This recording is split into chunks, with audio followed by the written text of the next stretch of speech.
Okay, well, I think we'll go ahead and get started. My name is Matthew Wilson. I'm the director of the Center for Faith and Learning here at Southern Methodist University. And on behalf of the Center for Faith and Learning and of the university, I'd like to welcome all of you tonight to our discussion of faith and artificial intelligence. Panel and a discussion that I think has a lot of rich dimensions to it that we'll be able to explore tonight. I want to begin by saying that our panel is not exactly as advertised. And the reason is that, sadly, one of our panelists had an accident.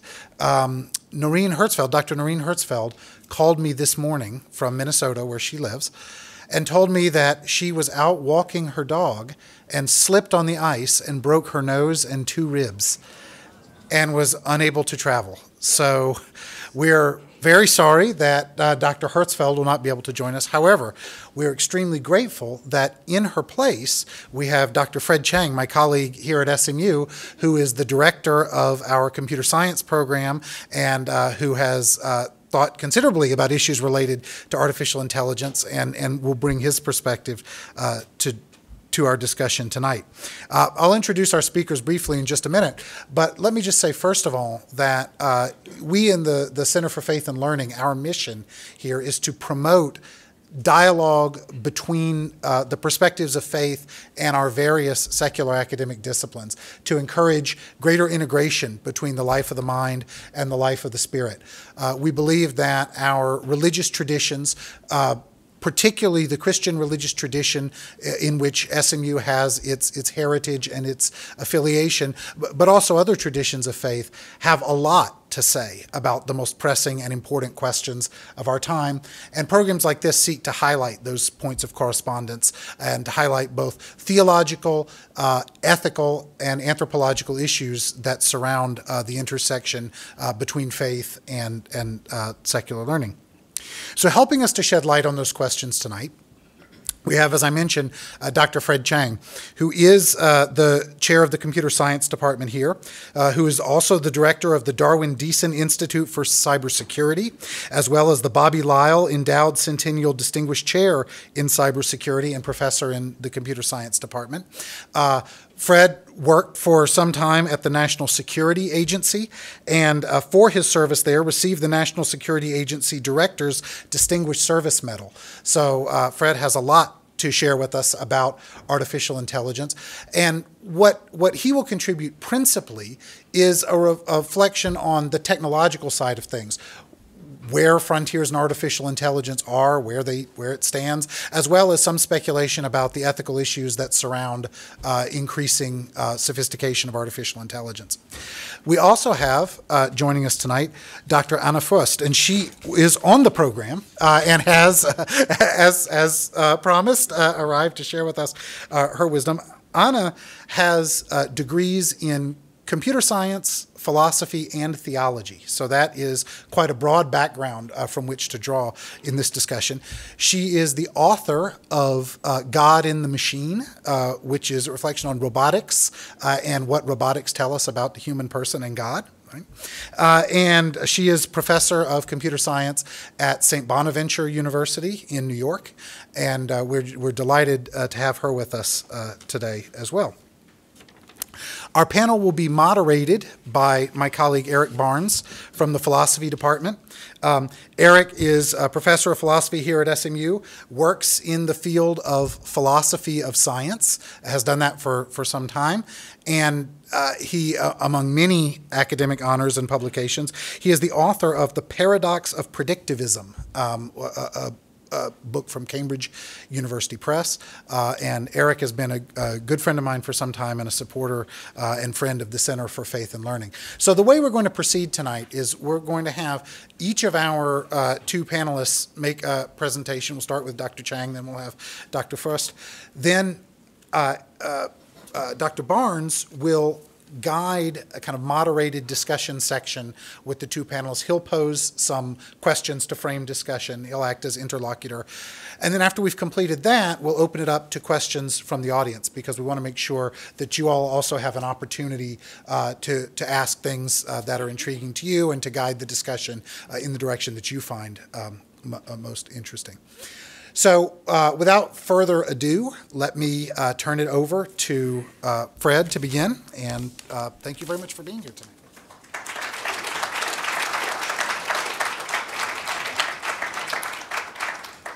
Well, thank you very much, Matthew. It's a pleasure to be here. On the way over here, I considered maybe it'd be a good idea if I took a fall, broke my nose, and broke a couple of ribs so that you get to hear from the real expert, but I'll do my best. Okay, so as Matthew said, I'm basically going to kind of walk you through some of the basics of artificial intelligence.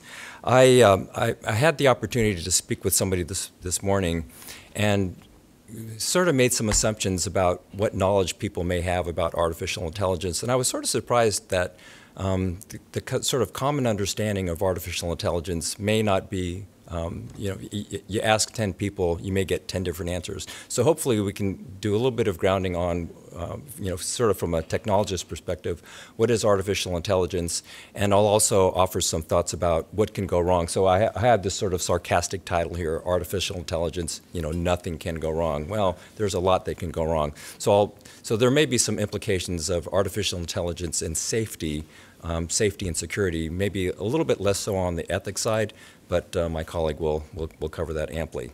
Okay, so let's get started, and this will take maybe 15, 20 minutes or so.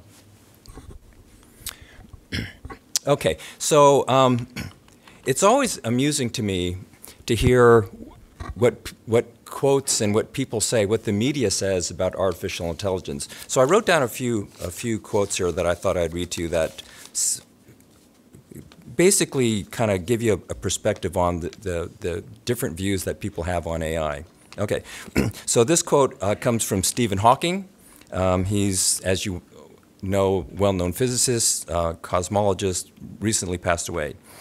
The development of full artificial intelligence could spell the end of the human race. It would take off on its own and redesign itself at an ever-increasing rate. Humans who are limited by slow biological evolution couldn't compete and would be superseded. Okay, pretty big stuff there. This next one is by Ray Kurzweil. Some of you who are musicians may recall the synthesizer. So Ray Kurzweil is a musician and inventor. Artificial intelligence will reach human levels by around 2029, so 10 years from now. Follow that out further to say 2045. We will have multiplied the intelligence, the human biological machine intelligence of our civilization a billion-fold. That's a big number. Pretty bold statement there by 2045. Okay, this next one is by Elon Musk, the founder of Tesla and SpaceX and a bunch of high-tech companies. I'm increasingly inclined to think that there should be some regulatory oversight, maybe at the national and international level, just to make sure that we don't do something very foolish. I mean, with artificial intelligence, we're summoning the demon. Pretty interesting comment there. Just two more, or three more, one quite short. So this next one is from a well-known computer scientist, Edgar Dijkstra from the University of Texas at Austin, a Turing Award winner. The question of whether machines can think is about as relevant as the question of whether submarines can swim. Kind of like that one. Now this one, some people will find pretty amusing. This is from a computer science professor at Duke. Artificial intelligence is like teenage sex. Everyone talks about it. Nobody really knows how to do it. Everyone thinks everyone else is doing it, so everyone claims they are doing it. Yeah, some people like that one. And I would tell you this is my personal favorite. If you understand it, it's not AI. So I took my first AI class many years ago. So I'm actually 107. I look younger than I actually am. So I took my first AI class, shortly after the dinosaurs ruled the Earth. There were all these sort of very advanced concepts that we learned in AI back in the day that today are very commonly taught to sophomores. So we learned about things like linked lists and these search trees and predicate calculus and logic that were back in the day sort of mystical and hard, and they were AI. They are very common now. So many techniques, a very high percentage of the software on your phone is what we would have called AI years ago. It's called AI now. So AI is this term that's got all kinds of baggage with it, and people think it's this mystical hard thing. So that's kind of that perspective. Okay. Let me give you kind of a quick perspective on where are we with artificial intelligence these days. You've heard all these quotes. They're sort of interesting. Let me kind of talk about that a little bit. Okay, so the term AI is getting ready to retire. So it was born in 1955, so that would make it about 64 years old.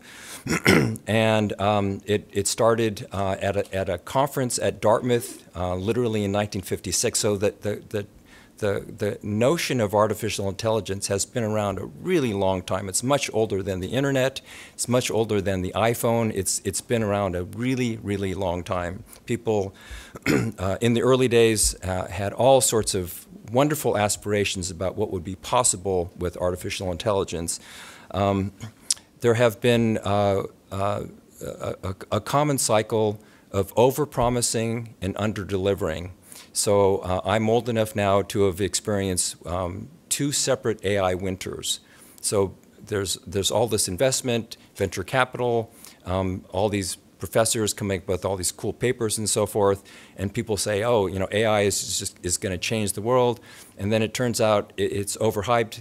The technology under-delivers, the investors quit investing, and then we have what are called AI winters. There have been 2 of them. So AI is absolutely at the top of the hype cycle now. So you can't pick up an article and not hear about AI. It's what everybody's talking about. And so it's important to make a distinction between what people refer to as general AI and what people refer to as narrow AI. So general AI is the idea that a machine will become sentient. There's lots of predictions at the year at which a machine is as smart as a human being. It becomes conscious. This is kind of the Terminator idea. You know, these robots suddenly become smarter than humans. They start doing things at the level of cognition of a human, and they then, you know, this was kind of the the Elon Musk idea that these machines sort of get increasingly smarter. Pretty soon they're 1 billion times smarter than a human. We're nowhere near that. We can maybe take this up during the Q&A. The advances that we're seeing today are in what's called narrow AI. So it's very much an engineered solution. I have some specific task. In some ways, it resembles human intelligence, but it's pretty narrow, and machines can do quite a good job at some things, at recognizing visual images, at translating between English and Swedish or something. Machines can do a pretty good job at that, but when it comes to the extent to which a machine can become sentient, it becomes as smart as a human. In my view, it's not going to happen during my lifetime. And it would also be fair to say that the concept that's kind of getting all of the oxygen now is machine learning. Machine learnings are something that are sort of biologically inspired by the human brain. It's a loose connection, but these artificial neural networks are what is causing a lot of the excitement today. There are just lots and lots of success stories now that people can point to. So one of the more famous one was in 1997, where IBM, using a technology known as Big Blue, basically beat the best human chess player. So in 1997, the IBM computer beat Garry Kasparov. It was a very well-known event, and basically chess is thought to be a uniquely human intellectual endeavor, and it would be a really hard thing for a machine to actually beat a human being. Well, that happened in 1997. So on any Android or iPhone, there are tons of chess applications now that will just wipe you out. It's not even close anymore. So even very simple chess algorithms are much better than humans. In 2011, there was another breakthrough where IBM came up with this machine called Watson that beat the best human Jeopardy players. So some of you who follow Jeopardy, it's pretty cool. I love watching Jeopardy, Ken Jennings and all that. Basically, this machine could sort of just crush the best Jeopardy players. And if you ever tried to play Jeopardy, it's pretty hard. And then more recently, this was also thought to be something that was just something a machine could never, ever do. A machine beat the best, so this was the Google team, beat the best Go players. So Go is this really difficult Asian game. The number of possible moves in Go,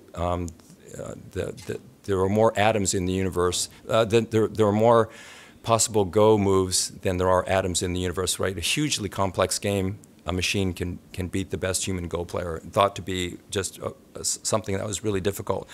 And the list goes on. Image recognition, speech processing, all of these sort of engineered tasks, machines are very, very good at now and are commonplace. So many of the apps on your phone, on your laptop, are based on technologies that are really good at this. So I don't mean to say that all of this AI stuff is overhyped. The fact that a machine will never be smart as a human, I do believe that. But it is fair to say that there are these sort of wonderful AI success stories that are sort of driving a lot of the excitement that's that we're seeing these days. I don't have time to do this, but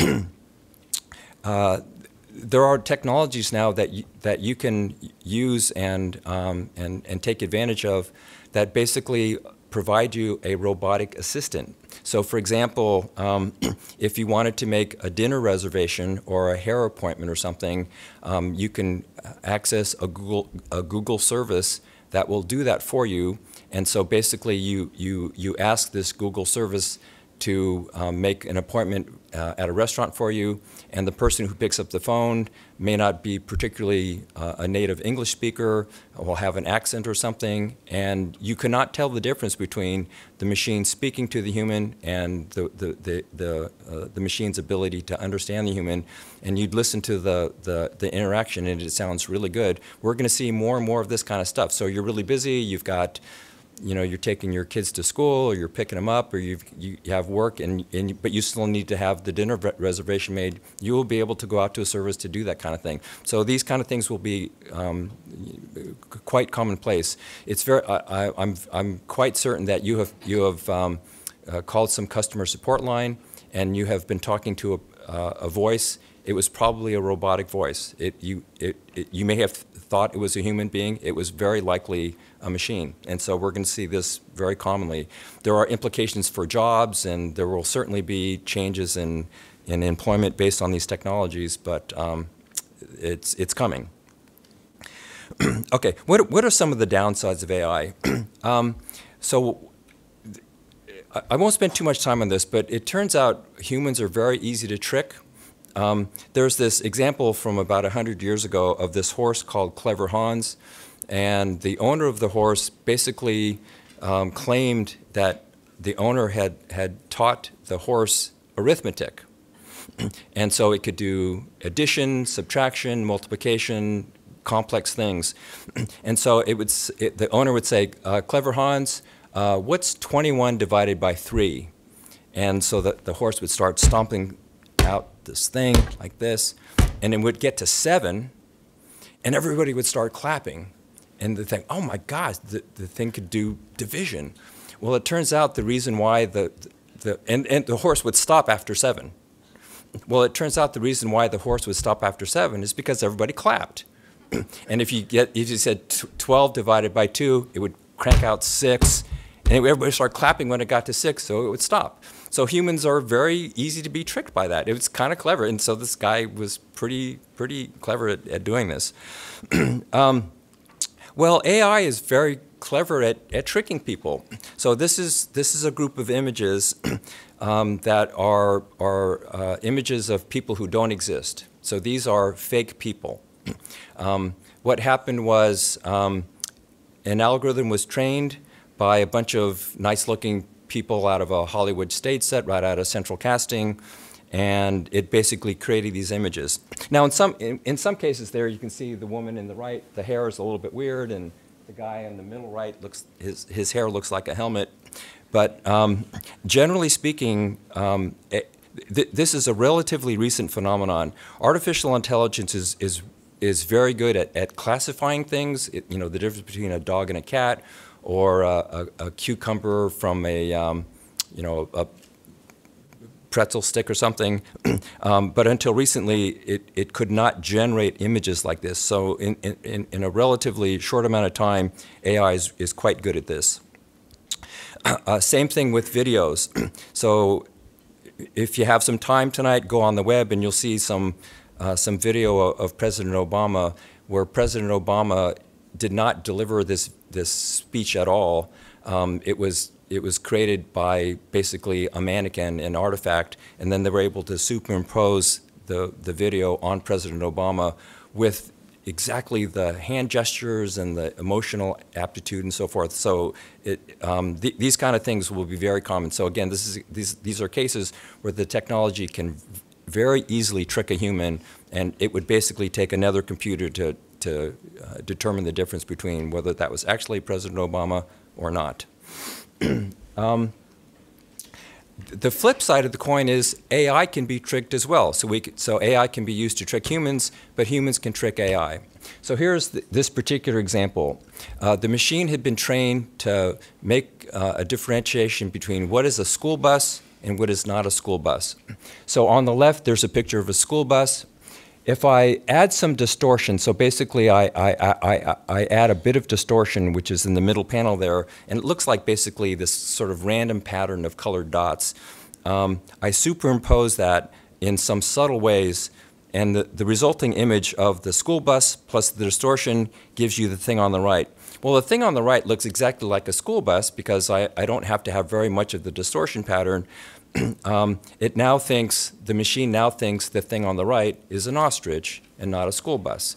But a human can't tell the difference between the left image and the right image, but the right image the machine now thinks is an ostrich.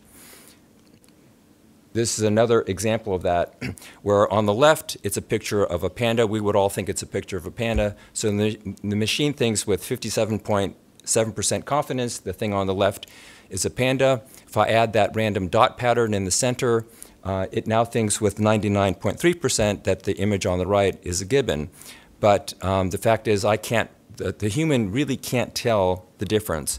So what that means is the machine is picking up features, picking up templates, picking up patterns that are not the way the human visual system works. So basically there are these sensors and cameras and software that causes it to sort of interpret the world, but it is interpreting the world in a way that is very different the way in which we interpret the world, yet we call it intelligence. And so we're able to fool it in ways that are just completely unanticipated.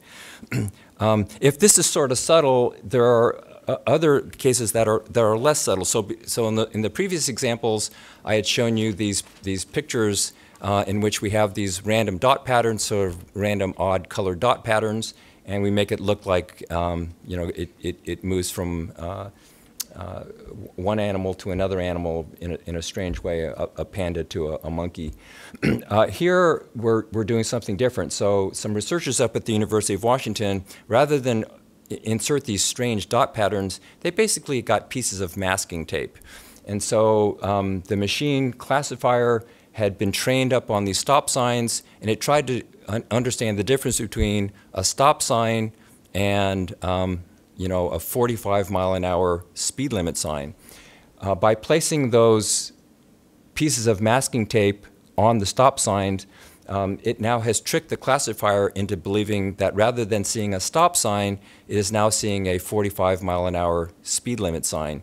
So it'll see that sign and it'll speed up to go. It won't go faster than 45 miles an hour, but it believes it's being permitted to go 45 miles an hour upon seeing that sign. So in this case, it isn't some weird random dot pattern. I've just now put these pieces of masking tape, and I've confused the classifier. So you get really concerned about the fact that pretty soon there's just going to be lots of autonomous vehicles on the cars, and the autonomous vehicles will have sensors that try to interpret the world, make some behavioral changes on the world based on what it sees, and to the extent that I'm able to confuse these machines into thinking it's seeing something it's not seeing, pretty dangerous world, and so you have to be pretty careful about that. Okay, how's my time? I'll try to wrap up here. I won't spend too much time on this one, but it's basically to say we're just going to see more of this. So we're going to see more devices on the internet. We're going to see more AI-enabled software. This notion of autonomy, we want machines without intervention from a human. We're going to want the machine to sort of make decisions, and it is just inevitable. We're going to see more of this. The technology is quite sophisticated. There are more and more devices that are going to be enabled with this kind of software. It's just going to increasingly happen, and so you just get concerned with that the software is vulnerable. Things could happen. We're headed for a world where, on the one hand, it's going to be aided in some important ways by AI, but there's also the downside of some danger there. Okay, let me just conclude with one thought experiment. This would probably be a good point to hand it off to my colleague here. So this is one that I offer to the students from time to time. Okay, so this is supposed to be a school bus on kind of a rainy day. So the road is a little bit wet there. You're kind of driving through a windy road. So imagine you had to design the system that operated this autonomous vehicle. So now there's an autonomous vehicle carrying a single passenger on some road to a destination, and something happens on the road where the autonomous vehicle, so let's say a branch falls in the middle of the road, right in front of the car, and the vehicle has to make a decision. It can veer to the left, and if it veered to the left very sharply, maybe it misses the bus. If it veers to the right and you can't see it, it hits a tree and most certainly will kill the passenger. And so what are you going to do? How does the designer of this algorithm, of the system, make the decision between, I've got 75 kids, third graders in a school bus, and maybe I miss it, or I certainly veer to the right and I kill the passenger who is a single passenger who's in the car. And some software engineers will have to sort of think through, how do I make that decision? Pretty interesting thought experiment, and you know, maybe our one of our panelists can discuss that. Okay, so I guess at this point I can either field a couple questions or maybe just turn it over to. Yeah, let's go with her. Okay, so thank you very much. You've been very kind in your attention.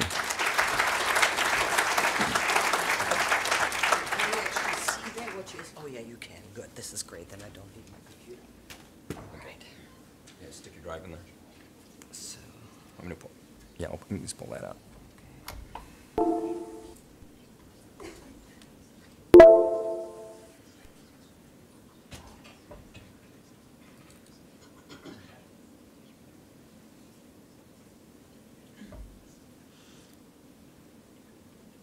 So my approach is actually very different. What I'm asking myself as the theologian, could robots or AI systems ever be persons? So I will touch on several similar issues from you, but I approach it from a slightly different perspective. So let's just check it out. So this is not... So first of all, something you touched upon, right, that AI tricks us. Human beings, we are the result of evolution, so we have primate brains. And the thing that we do best, because we learn it basically from the second we exit the womb, is to socially interact. Okay, that's just what we are best at. And it's so automated, it's so clear that it comes very easily to us. And so for human beings, the easiest interaction with anything that we come across is to anthropomorphize it. In other words, to treat it as if it was a human being, because that's what we are best at. Come on, how many of you have named their car? Right? Or their computer, or whatnot, right? We just do it. I feel offended when someone calls my car an it, because he is a he. So anyway, we do that all the time, and it's perfectly normal. And because it is the simplest one for us. And therefore, most artificial intelligences trick human beings into anthropomorphization. You have actually a hint on this. There is some beautiful research out there done by Cliff Ness and Byron Reeves. And one example was they basically put 10 people and 10 computers in a room. 5 people wore blue arm badges, 5 people were green arm badges, 5 monitors were blue, 5 monitors were green. They played some interactive games, and within half an hour, the people with the green arm badge felt more solidarity with the computers with the green screen than with the humans with the blue arm badge. And of course, it worked the other way around too. So we are doing a lot of anthropomorphization. And so with that in mind, I want to introduce you to some of the critters that I have been particularly interested in. I think one of my most favorite is Paro. It's a therapeutic robot seal. It's an autonomous robot that can slinkle and hug, and as you can see, looks very, very cute. And the use of Paro in elderly care facilities has, specifically for people with dementia, has seeded some enormous successes.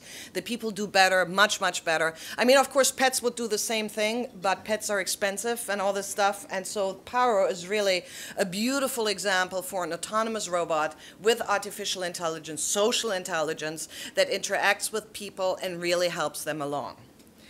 Another example, also very interactive, is of course sex bots. And here's a kind of very interesting thing. They're also autonomous, and what they actually do is by now, so they are not just the dolls, they are really robots. They're interactive, they react positive to tenderness and negative to pain. In Japan, there are now robot bordellos. And in China, where due to the one-child policy that was unfortunately there for a long time, there is now a dearth of young women, marriageable women. So there is the industry of sex bots is particularly powerful because they actually, because the men need to have someone to have sex with, right? What struck me is there's really a kind of some sort of agreement that all the builders of sex bots actually have agreed that the doll will react negatively to pain, which I think is a pretty interesting sort of issue. Okay, this is just a doll, and I personally find it looks very creepy. It's called My Real Baby.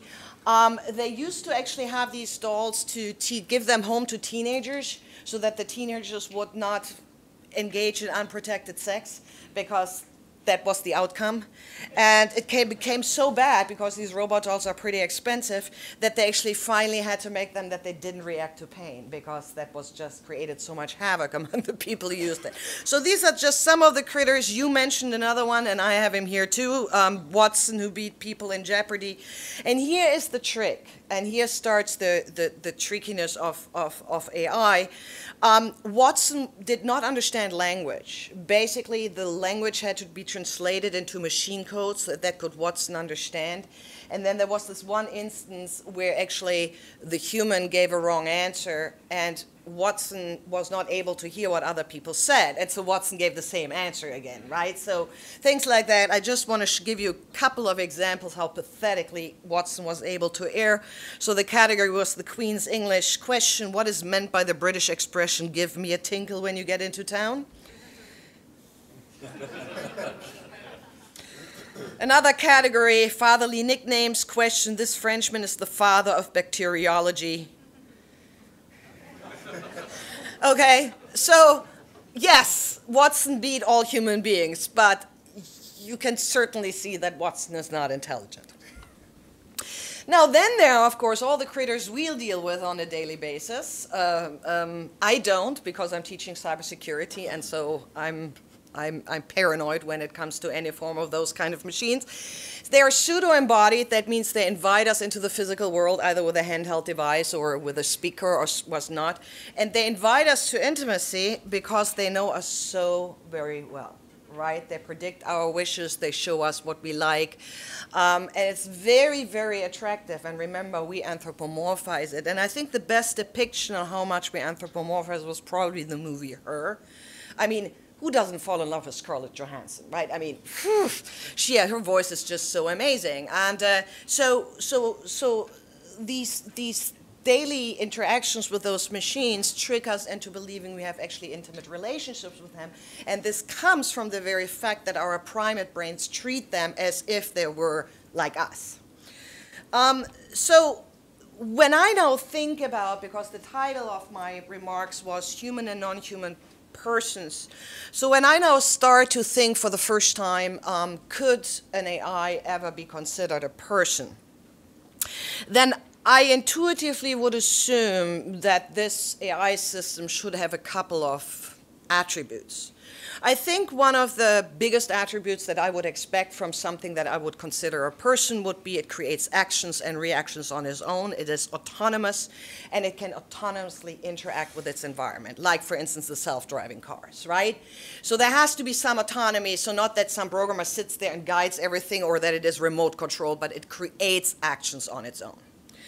And for something to really be considered a person, I would expect it to really be built in our image. That means it should have a human-like intelligence, it can interact with us, and it makes us not only anthropomorphize, but actually makes us feel for it. We don't want to hurt it, right? All these kind of things. And so if I take autonomy and human-like intelligence as criteria, and then of course is the questions that the previous speaker also has addressed, are there AI systems like these outside of science fiction? And the answer is no.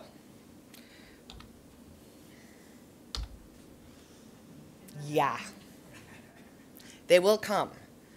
The first robot that passed the test for self-awareness, it's called the Salian Ant test, that humans pass between 36 and 40 months of age. A robot has passed this test 4 years ago, and a computer has passed the Turing test 6 months ago, right?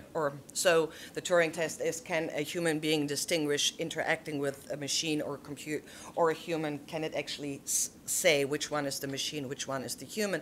It was a test that was invented by Alan Turing long time ago. It has never been beaten, and now it has been beaten. So the progress is quite rapid. But remember, my two criteria were autonomy and human-like intelligence. And there are many human beings who don't pass that test either. All right? And so I'm kind of finding myself here at a conundrum. I'm asking myself, could an AI ever be considered a person? And then I'm coming up with these cool criteria, right? And as long as AI doesn't have that, that doesn't count.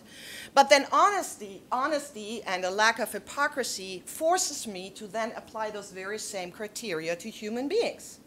And ask, okay, if that applies to a robot, then I have to apply those very same criteria to human beings. So newborn babies are not autonomous, so they aren't persons. People who have very strong case of Alzheimer clearly cannot interact with me, so they are not persons. And the Christian in me says, yeah, I don't want to go there, right? So the question then becomes to me, what then is really personhood? So first of all, I would clearly distinguish between being human and being a person. Yes, I know that in English and also in my mother tongue German, we use those terms interchangeably, but we do not act as if they were the same. Being human is a biological category. It's a species thing. And being a person is twofold. On the one hand, being a person is a cultural phenomenon. It's a cultural assignment. We assign as a community personhood to other beings. And from a theological perspective, personhood is an assignment by God. And just to give you a couple of examples for how little we are actually capable of how often we distinguish between humans and persons, is that in fact our brains are limited, and at any given time we have only the capability of assigning personhood to about 150 beings. And again, as I said in the very beginning, we assign it not just to human beings, okay? My cat is a person, my horse is a person. Yes, they are persons, right? And so this limit of 150 people, 150 beings that we can assign personhood at one given time causes us to behave in ways that we might find really callous, but they're simply due to the limits in our brain. Like, for instance, when my cat is sick and I'm seeing on TV 100,000 people dying in a tsunami in Asia, I care more about my sick cat than the 100,000 people dying. And it's simply because my brain, first of all, the number 100,000 is just impossible to understand to begin with. And secondly, those 100,000 people are abstract. They are not part of my 150 beings. Because the number 150 is not solely assigned to human beings abstractedly, but only in close physical proximity.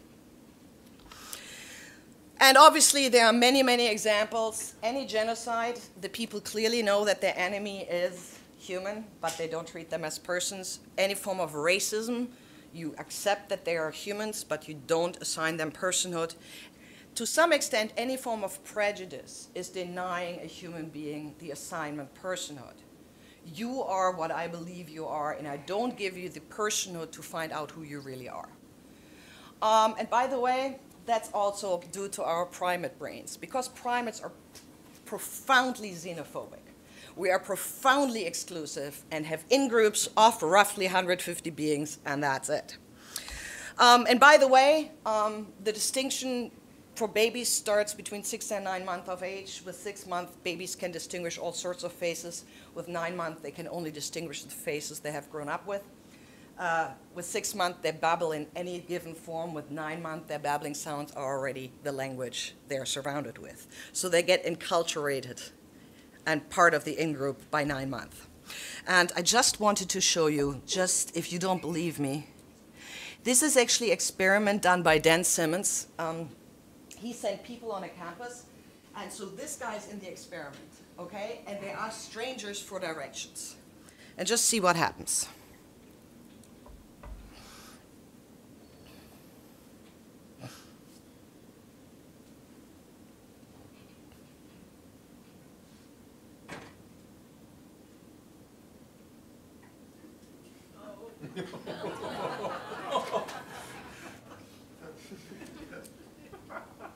Thought that was an exception?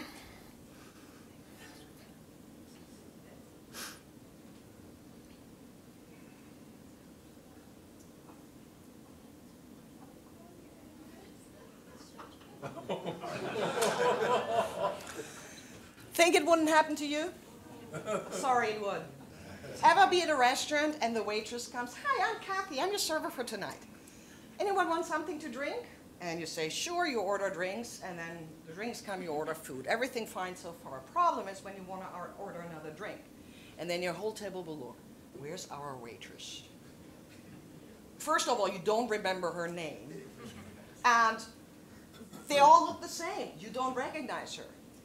And you know, you might feel really ashamed about that, but you don't need to.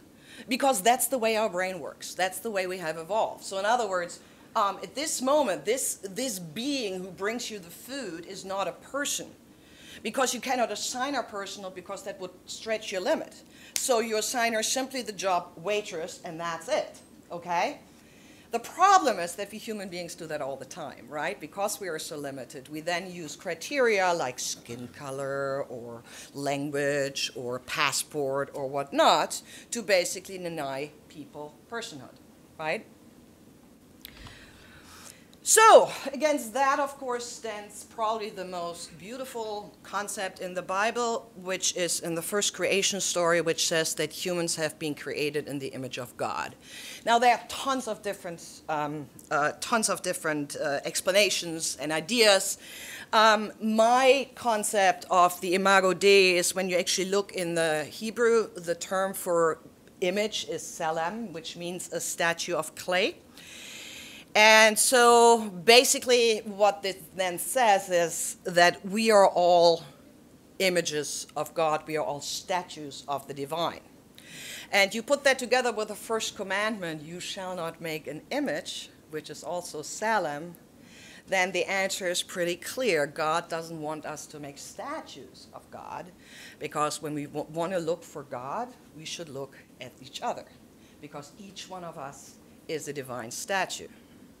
And I want to point out that this concept in the Bible is totally inclusive. In fact, the Bible goes out of its way to then actually say, as man, male and female.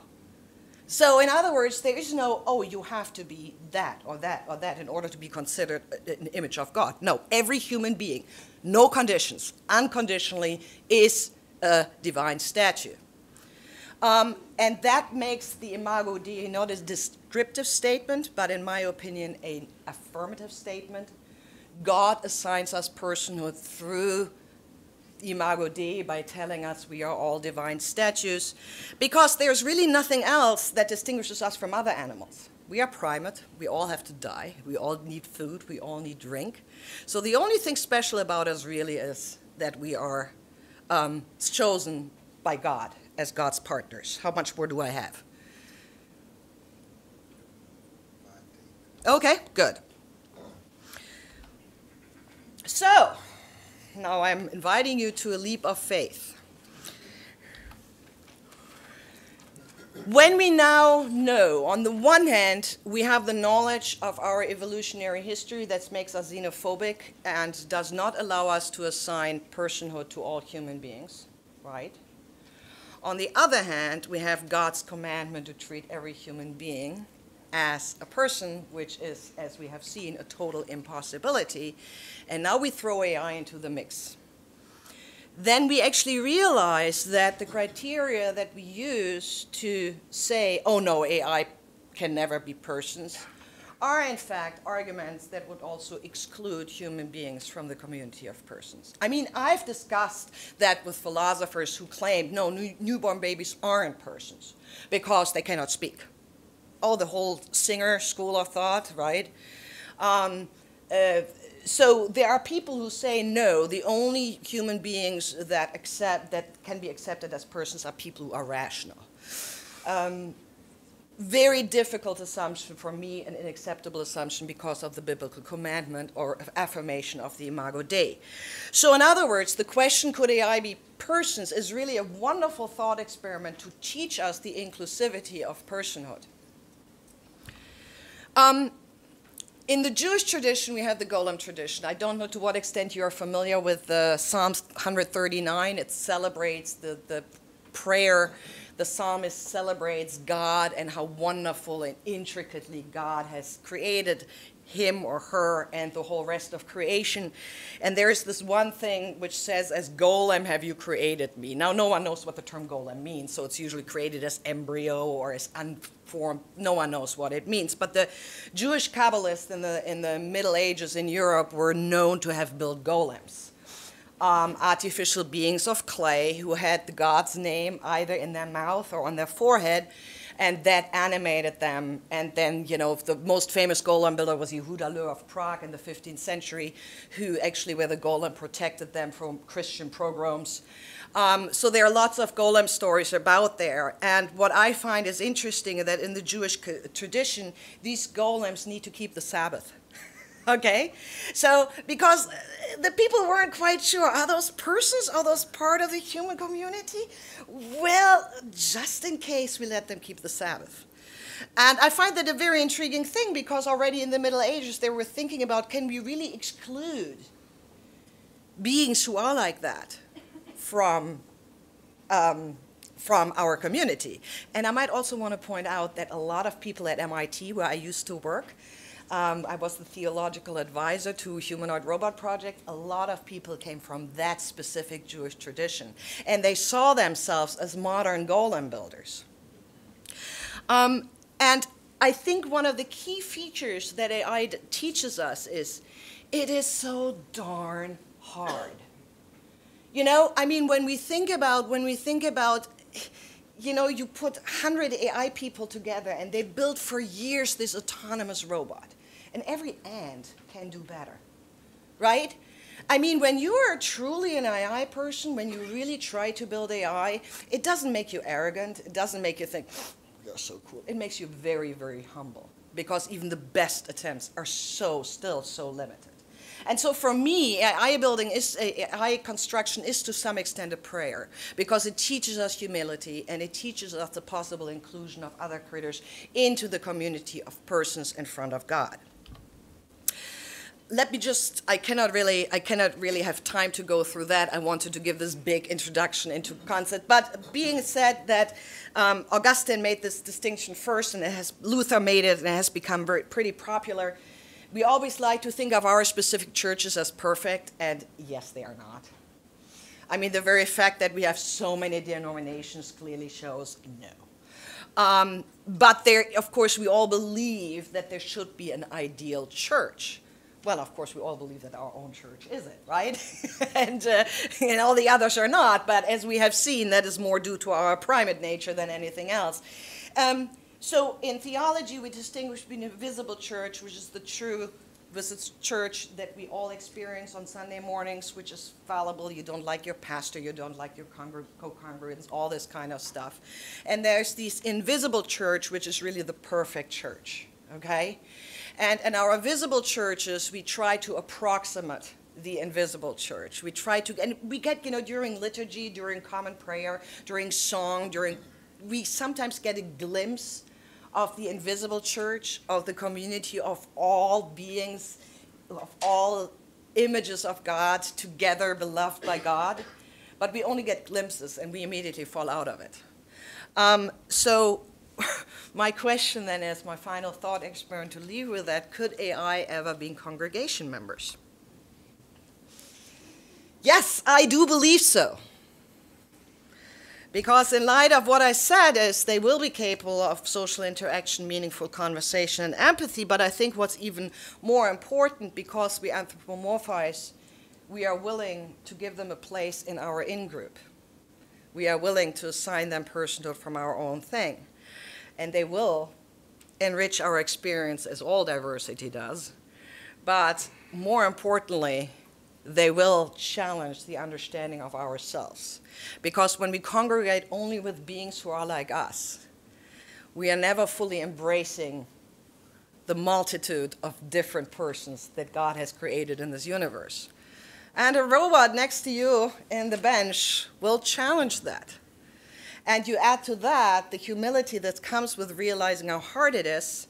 And so ultimately, I think when we think about the future of AI in our society, I think it will increase our understanding of who we are, makes us more tolerant, and hopefully more embracing of the other. Thank you.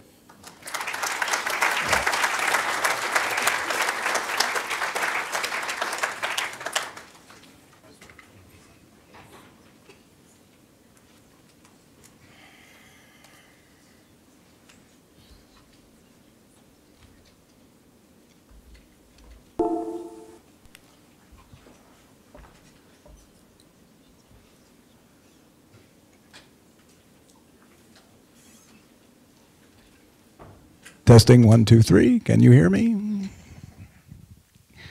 Well, I'd like to thank both our speakers for two very stimulating and thought-provoking talks. And I'd just like to pursue the subjects with a couple of basic questions that I think are mostly clarifying. So, Anne, I had a question for you. I suppose it's about your concept of personhood, the one that you're using in this talk. You noted, for example, that in some famous cases of genocide and racism, there were notorious cases of people denying personhood to others.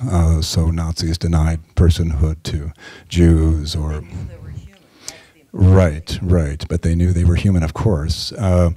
But and of course, it seems to me that if you want to deny a human being certain basic rights, like a right to life or a right to liberty, your first step might be to deny that they're a person, because we think of a person as the holder of certain kinds of rights. And if someone asked me what a person is, I might say, well, a person is something that has a right to life. It has certain moral entitlements, rights certain to liberty. Now, at other points in your talk, I got the idea that you were using the word person in a different way. When you said, for example, when we have a waitress, we're not thinking of her as a person. She's just a servant who's bringing us something. That seemed right. That's the way I'm thinking about her or him, perhaps. But I wouldn't have thought of myself as denying them personhood. And when you said we have a maximum of 150 people with whom we can have something like a substantive relationship, I would say, well, that's right. But But it wouldn't have occurred to me to think of people outside my circle of 150 as not persons, insofar as they have a right to life, they have a right to the same moral protection that any other human being does. So I wonder, maybe you could clarify a little bit when you are using the word person, how you are using it exactly. Well, again, for me, the concept of personhood has different meanings that we all have to take into consideration. So, as a theologian, I would like to assign personhood to every human being. Turn it on. Yeah. Theologian. Is it now on? Yeah. Yes. Okay. Perfect. So, again, there are different concepts of personhood that we all have to take into consideration. As a theologian, I do believe that every human being is a person in the eyes of God. And that is given to us through the image of God in the Bible and through all the promises that are made. But at the same time, we human beings are limited to assign each other personhood. We have profound limits. We cannot do that. We might abstractly believe in something like human rights, but when push comes to shove, we do not treat beings who should be treated as persons necessarily as persons, because we have this limit, this physiological limit. At the same time, though, we are very much willing to assign personhood to non-human beings. Okay? So in my opinion, when we, I want to get rid of the idea that the term human and the term person is interchangeable, because it is not. So I have the theological affirmation that assigns personhood to each human being, and I have the human limit that basically our assignment of personhood is quite arbitrary and limited. We basically assign personhood to everyone who plays a continuous role in our lives, right? And so, for instance, these little movies I showed, when a person that looked like a professor type would ask a student on campus for directions, they always would notice a change, right? So only if it was someone like the student asked the professor type, right? Or the person with a working helmet asked the student. So when the hierarchy of the questioner was supposed to be lower, on a lower level, perceived to be low on a lower level, then sometimes there wouldn't know sex changes, race changes. I mean, it was just because there was this feeling of the people who were asked for direction. Why should I care? And that is not something evil, okay? That is just simply the way we are built. The problem, though, is, and that is where the next question comes in, where we come into the ethics of it, that we human beings are not very good in accepting physiological limits, and especially not mental limits, And so we usually try to create stories, narratives that justify, So, for instance, when someone who grows up in a purely Caucasian society and by 9 months is therefore already not able anymore to distinguish between Asian faces or African faces, right? That's simply a physiological limit that comes from our developmental psychology, but we are not good with that. So, of course, then we create the narrative, oh, they're all the same anyway, right? So instead of kind of trying to teach ourselves when we then encounter people who look different, where we know our brain cannot recognize, to teach ourselves to distinguish, we justify our limitations with narratives and become therefore even more exclusive. And that's the problem. So I'm kind of weighing constantly the idea of our limits and God's universal affirmation. And so the AI for me is a beautiful thinking tool to address that. Does that clarify? Well, at one point you were emphasizing that we must beware any attempt to adopt an empirical criterion for personhood, because it seems invariably that whatever criterion we adopt, there'll be counterexamples. So if we say that rationality is a criterion for personhood, then, well, what about a person with advanced Alzheimer's and so forth, or a baby and so forth? And we can kind of go through most of the candidates, right? The ability to act intentionally and so forth, the ability to engage in ethical decision-making. Gee, these all seem like they'd be good possible definitions, but there's always going to be counterexamples. So I guess I'm left with the question, how do we identify a person when we see one? If we were to get to the point of counting robots as persons, what would lead us to think they were, if there are in fact no empirical criteria for personhood? Our own reaction to them. So our own reaction would be an infallible indicator of not at all. personhood? Not at all. It won't be infallible. This is kind of why this is why I bring the golem tradition in, because the rabbis who built the golems, well, look, we don't know if a golem ever was built, right? I mean, it's highly, highly questionable. But at least they were thinking for hundreds of years about the question. And I think that they thought that a golem represents God's creative power in us, and that these are basically the highest imaginable creatures we can create because they are so complex and like us, and that because there is some doubt, we make them keep the Sabbath just to be on the safe side. I think that kind of creates the doubt and the ambiguity, and yet also the capability to include them. But it would never be, I mean, it's kind of, it would never be on a, oh, all robots are persons. No. It would only be on a one-on-one, on a case-to-case, if they're human beings who would be willing to let that robot in.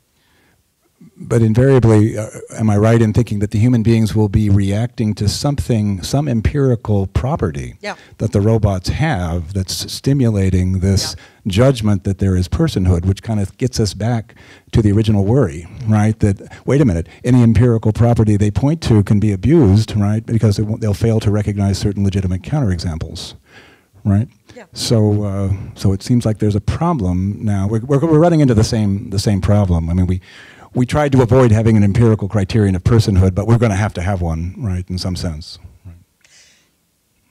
Yes, but my question is, would the robot ever be considered to be an image of God?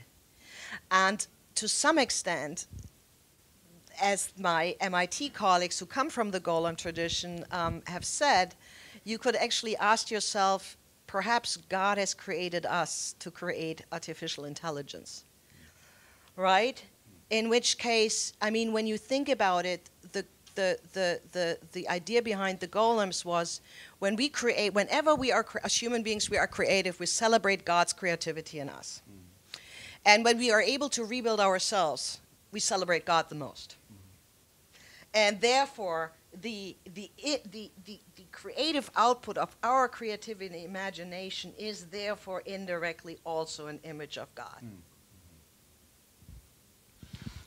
Let me ask a different question. And do you have a question for him? I do, actually. I mean, I would like to take a break. Okay. I'm just going to reflect it back to you. Yeah. Okay. Actually, I'd like to ask Professor Chang the following question. This is a technological question that we were mentioning before the session. So Anne suggested it might be possible for robots or systems of artificial intelligence to be congregation members. And I was thinking about these narrow AI successes like Deep Blue that can play chess so well and Watson that won at Jeopardy. Could we envision a robot that could be a spiritual leader, for example, maybe a preacher who could give really, really great sermons? I mean, the way Deep Blue plays chess, this robot could give sermons and would be like this. Is there any reason that, a couple of questions, is there any reason that couldn't happen? And if it could, would there be ethical concerns about that? Would that not be a good idea to do? Right, that's my question. Okay, so is this on? Okay, good. So if I were asked to design such a system, here's what I think I'd do. And I would sort of borrow what the Watson people did. So I'm asked to design a machine that will deliver a sermon. I would connect it to the internet, and I would access pages of text in which people have delivered brilliant sermons, and I would use natural language processing. I would bring that text to the machine. Oh, by the way, I would dress the machine up to look like a minister or a pastor. I think that will matter a lot. Insignia of power. Yeah, in the proper clothing. I would then go out to the internet, I would read the text, and I would deliver some of that text back out. And I would presumably have some ways to sort of filter it so it didn't seem completely plagiarized. But it would basically be sort of an engineer task where the machine would come across probably looking pretty intelligent if I'm finding some decent passages on which to draw from. I suspect that would probably be pretty doable. And you'd have it come out with a pretty booming voice and delivered in a fashion that would sound like it was coming from a minister. I suspect that would be possible. But isn't that cheating? It sounds like it is a very successful plagiarizer, basically. Yeah. I mean, would you call this a kind of genuinely human intelligence that the machine is using? And maybe Anne could comment on this too. Now, so I think it would be really very difficult for it to generate something that was sort of original and delivered with some meaning. But yeah, so this would be what I've just designed. A system, an engineer system that is a complete cheat. But again, humans are easy to fool, so I could probably fool them. I would argue that there's a little bit more belonging to a good minister rather than only preaching well. It is those features, right? The empathy. I mean, that's what makes human beings good. That and if we could ever build a robot that truly is in this role, well, that would be cool. That would be pretty hard. And pretty cool. How are we doing on time, Matthew? Did we? Yeah, if you want to pose one more question, then we can open it up. Okay, right. I do have one more question, and it concerns something that Professor Chang mentioned, sentience, by which I mean not necessarily the ability to answer hard questions, but awareness, something like the capacity to feel pleasure or pain, the capacity to experience the color blue, and so forth. Is this, and I suppose this would be a question for you, really critical for personhood? For example, in order to be empathetic, do I literally have to be feeling something in a subjective sense, or is it sufficient that there's a certain kind of wiring in me that enables me to somehow represent in some non-sentient way what's going on with the other person? And if that's really critical, is there reason to think that a computer would be aware, right, in that sense, irrespective of how smart it was? And would there be any way of knowing? I guess there's a classic philosophical problem called the problem of other minds, which, how do I know that anybody's conscious? And I assume you are because you're like me and I'm conscious. So, well, because you look like me. You're a human being like me. So anyway, how fundamental is consciousness to personhood on your view, and what are the prospects for a conscious machine? Okay, so at my lab at MIT, we avoided the term consciousness like the plague, because you ask 5 people on the street, you get 7 different definitions. And by the way, Dan Dennett was part of our group, and he was not allowed to use that term. So we much rather chose the term self-awareness, because self-awareness, there are a couple of tests. One is, can someone recognize themselves in the mirror? By now, at first was only chimps that we thought could do it, so you paint an eyebrow red, you bring a red dot, and then the chimp looks into the mirror and touches his or her eyebrow and the dot, so they can clearly recognize themselves in the mirror. By now they have found out that elephants, crows, whales, dolphins, deer, I mean lots and lots and lots of critters, a surprising amount, can recognize themselves in the mirror. And I would argue that is certainly a form of self-awareness. By the dogs and cats cannot. So yes, we might think they're really smart, they aren't. But so consciousness is definitely not a criterion. The one test that is really distinguishing us from any other critter so far is, and I mentioned it earlier, the Sally and Ann test. It's basically, I don't know if you're familiar with that, it's basically you have 2 girls, you show infants 2 girls, right? One is called Ann, one is called Sally. And Sally has a ball in her hand, and she has a box in front of her, and puts the ball in the box and leaves the room. And then Anne takes the ball out of the box and puts it in her basket, okay? And then the infants are asked, where will Sally look for the ball when she comes back? And up to 36 months of age, the children will invariably say in the basket, in Anne's basket, because they have seen that Anne moved the ball, and they do not have any concept of someone not being aware of that. So they do not have a concept of otherness. And then between 36 and 40 months of age is a very interesting mixed phase that will point to one and look at the other. Okay? So one part of their system knows, the other one doesn't. Okay? And chimps and orangutans and gorillas make it to that mixed phase. Okay? But then, usually with 40 months of age, children invariably will know, yes, Sally left the room, and so she will not know, even though I know where the ball now is, Sally will not know because she hasn't witnessed it. And that is usually considered to be the beginning of self-awareness in humans. And a robot has passed that test. It's called Leonardo. It is in the MIT Media Lab. It has passed that test. And let me just point out something very interesting, because what is so crucial about that test, and that's an element of that test that is never mentioned, which for me is the most glaring, that means that the very act of self-awareness we humans are so incredibly proud of is also the moment of saying, you are not me. You are different, right? And so self-awareness is rooted in alienation and estrangement, right? And so there comes exactly, so with self-awareness starts the whole rejection of otherness, right? And this is why being in paradise is being like a child, or like a child below 36 months of age, right? Because we are not fully there, and therefore we are not yet critical, and lo and behold, once become self-aware, we start judging, right? And so I don't consider, as you can see, the feat of self-awareness such a big feat, because it causes a lot of grief. And therefore, no, as you can obviously tell, it is not for me necessarily a criterion for personhood. Let me offer one other comment. It's related, but maybe a point worth making. So there is this really interesting paradox when you start using the term intelligence. So on the one hand, if we think it's a supremely intelligent task that a machine could beat a human in chess, we think, wow, that is the pinnacle of intelligence, or these other games.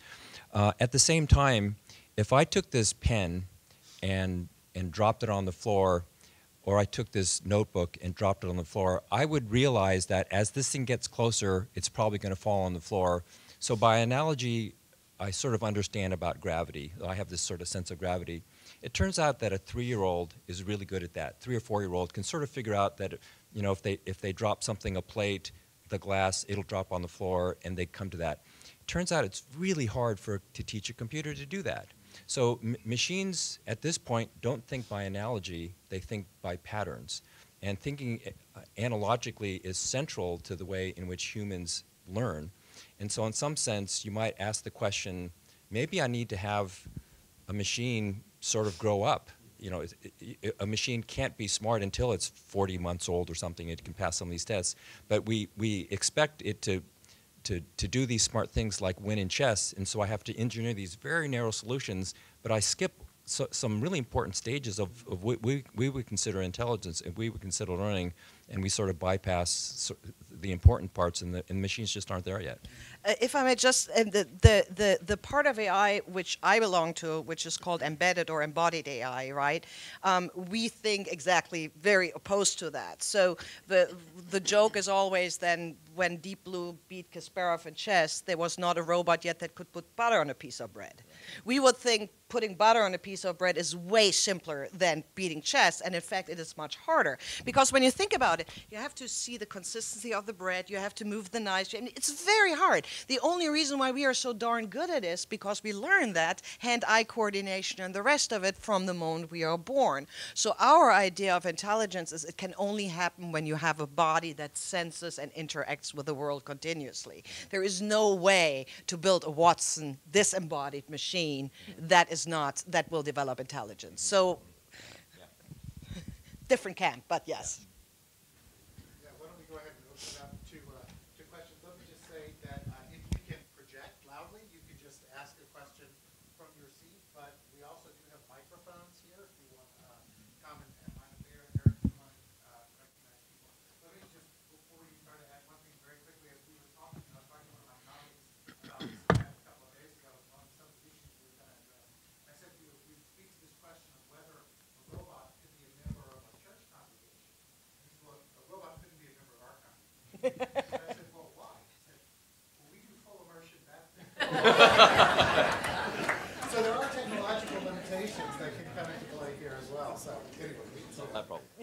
definitely can.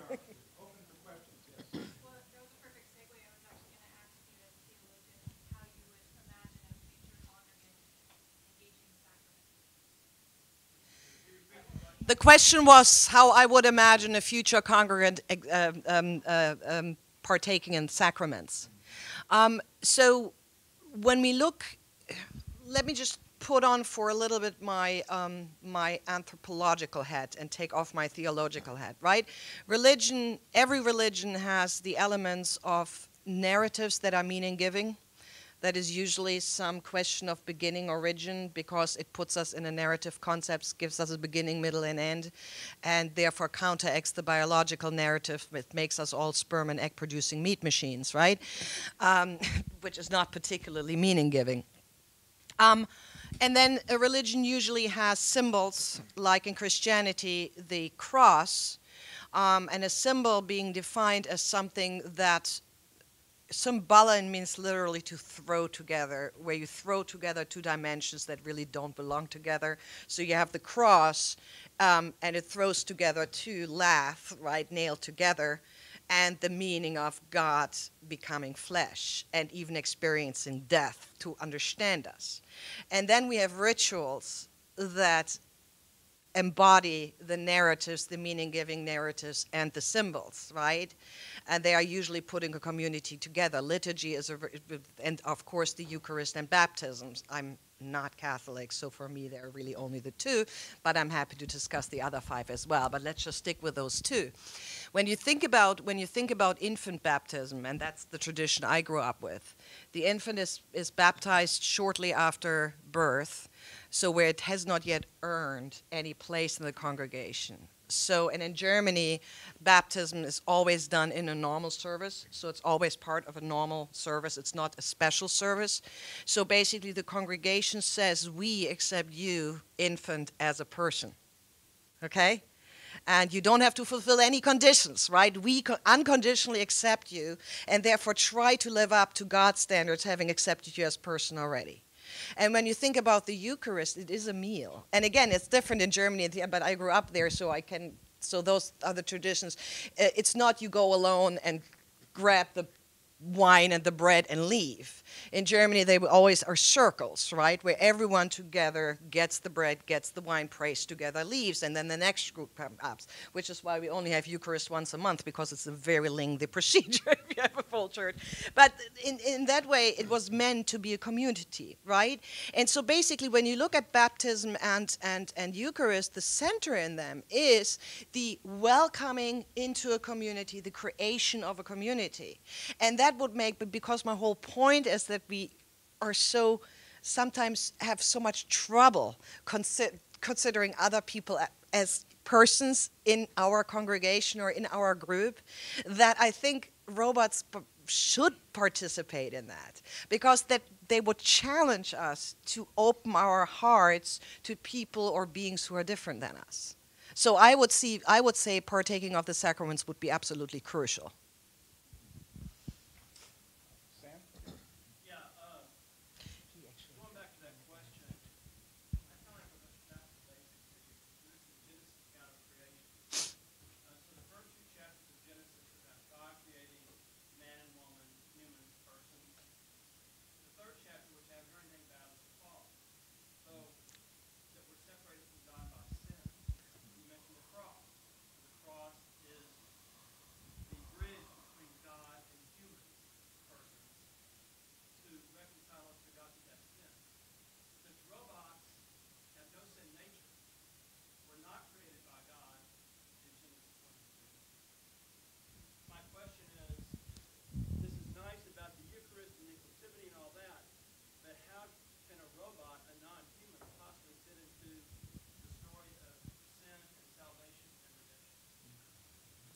How much time do we have?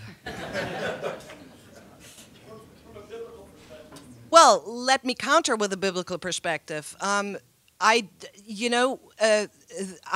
view the fall that is usually called actually as something not necessarily negative.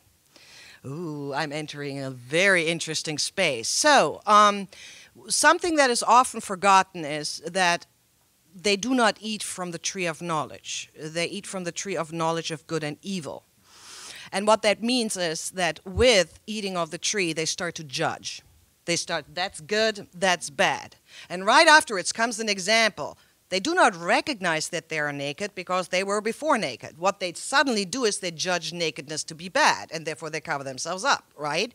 There's nothing inherently wrong with naked unless you live in Buffalo, as I do, in the winter. But, you know, they then decide it is bad. So basically, our capability of judge and saying, oh, this is good, this is bad, this is nice, this is ugly, this is beautiful, this is bad. That's what sin is. Now, and oh, I know I'm probably provoking a lot of people, but I will say it anyway. As I said, with regard to our treatment of other human beings, sin is absolutely horrible because it makes us judge human beings and usually makes us judge them as less valuable than we are, right? And we judge by their money, by their clothes they wear, by their age, by their skin color, by do they wear glasses, you know, have they blue eyes, you name it. But our very capability of judging, for instance, our sensual input makes us also creating art, right? We are the only animal that cooks. Why do we go out of our way to cook? Because we distinguish between what tastes good, what doesn't taste good. And I don't want to be without cooking. What makes us art-creating animals? Because we distinguish what looks good, what doesn't look good. Why do we create beautiful clothes that feel good? Because we distinguish what feels good, what doesn't feel good. So sin is first of all a value-neutral term. It means we make distinctions. It has terrible outcomes with our treating of other human beings. It has wonderful outcomes. By the way, science is a result of sin. Because when science is all about categorizing things, vertebrate, non-vertebrate, mammal, non-mammal. And so, in a way, my view of sin is that it is the human condition due in the very first estrangement that appears with 36 or 40 months of age when we start to say, you are not like me, and judge it. And if a robot becomes sufficiently complex, they will be the same way. They have to be. I know, that is probably you disagree with me, but... Yeah, I think you're understanding this. Yeah, that's fine. I accept that. The animals were named before the fall, so a lot of judgment. Another question here? Why is no one asking him questions? I'm a robot.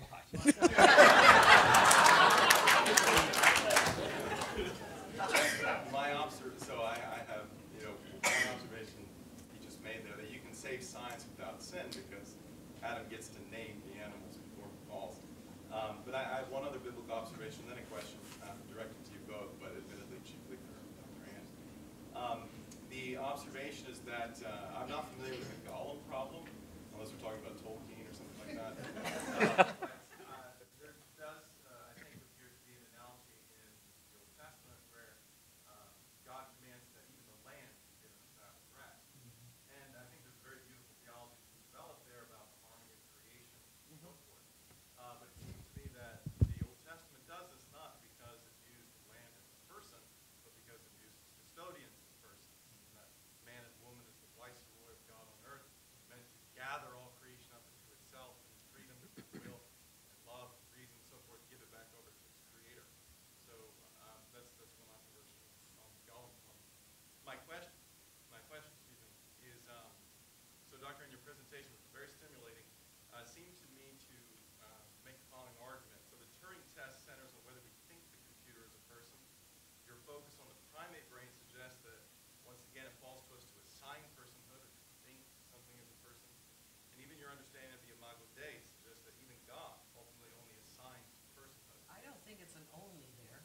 I think it's a terrific and unbelievable gift. That God assigns personhood. Yeah.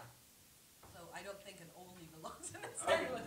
Well, maybe it will become clear with what I oppose to the only now. So what I would suggest is it not the case that we ultimately recognize persons. True, we can be deceived or prejudiced to denying personhood. I can recognize the species of a human and unperson it because of race or sex or it's unborn. But at the end of the day, rationally, the ultimate question is about reality and not my prejudice. And the very fact that I can make that distinction shows the case. So I think the ultimate question is the being in question a person or not, rather than do I want to assign personhood to it? And if that is the case, do you have reason to believe that AI is a person?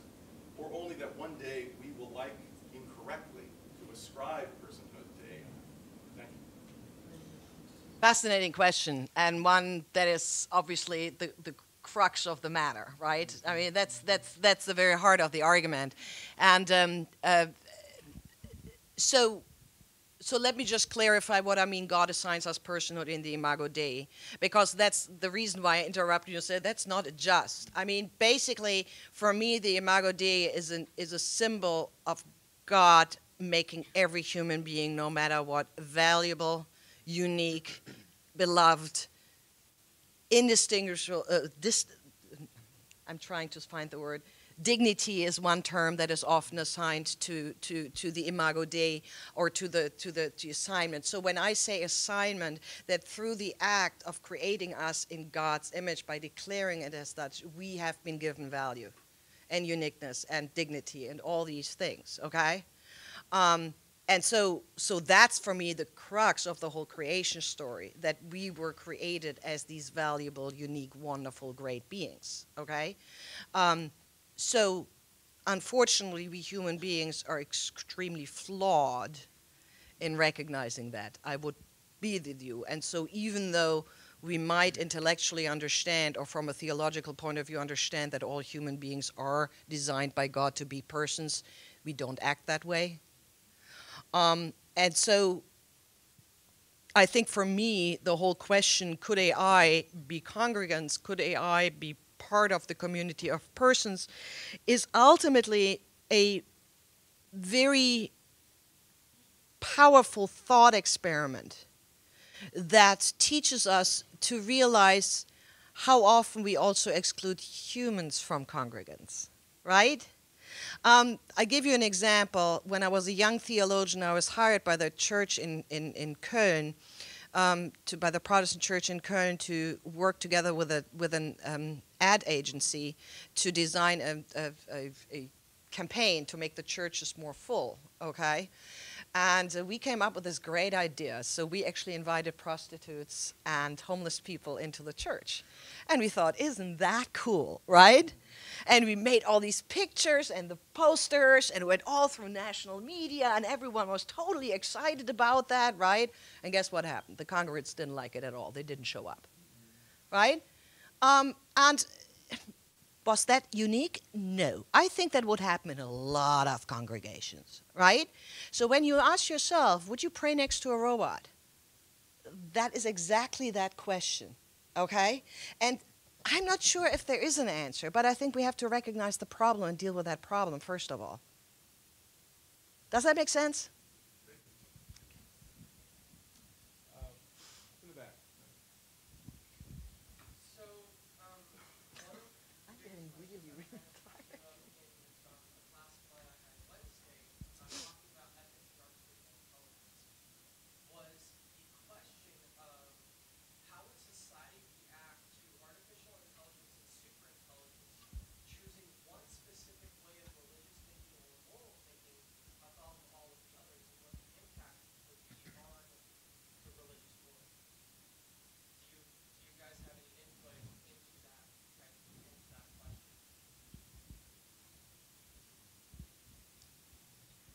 So is your question that this super intelligent machine would decide one particular way of thought is superior to the others? Yes, in terms of it's more accurate, it's more correct. Over to you.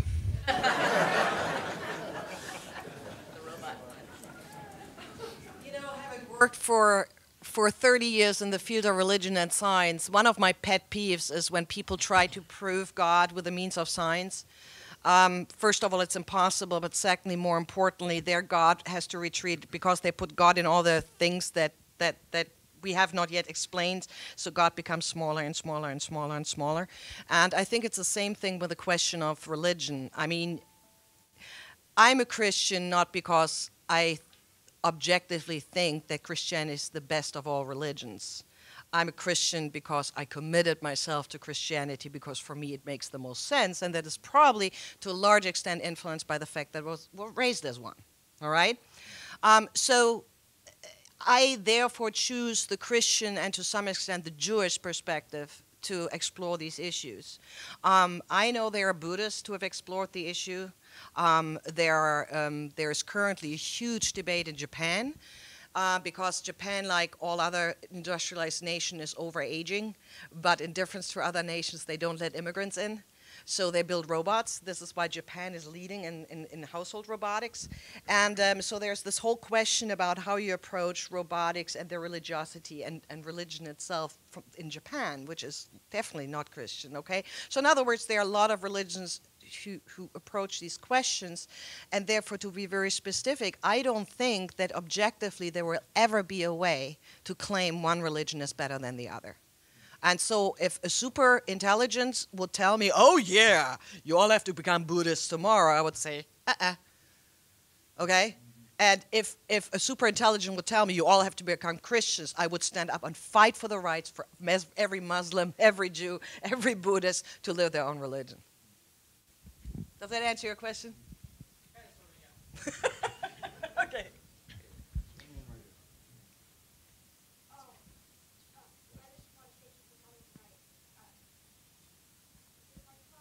I could hear you. Thank you very much. That is very nice. Thank you so much for coming tonight. Really was impressed. I loved your presentation. Thank you. I just was curious. What denomination of Christian did you go out? Good question. So in Germany, we have two churches. One is Catholic, one is Lutheran, or a mixture. So I call myself, in this country, I call myself a Lutheran, but not just denomination-wise, but theological-wise. My two theological heroes are Martin Luther, minus the anti-Semitism, and Paul Tillich, who is a Lutheran theologian. So that is how I identify. All right. I think, unfortunately, we better close up. We could sit here all night and talk about these issues and so many different dimensions of this. But thanks to everybody for being here this evening. Thank you. Special thanks to Fred for filling in at the last minute.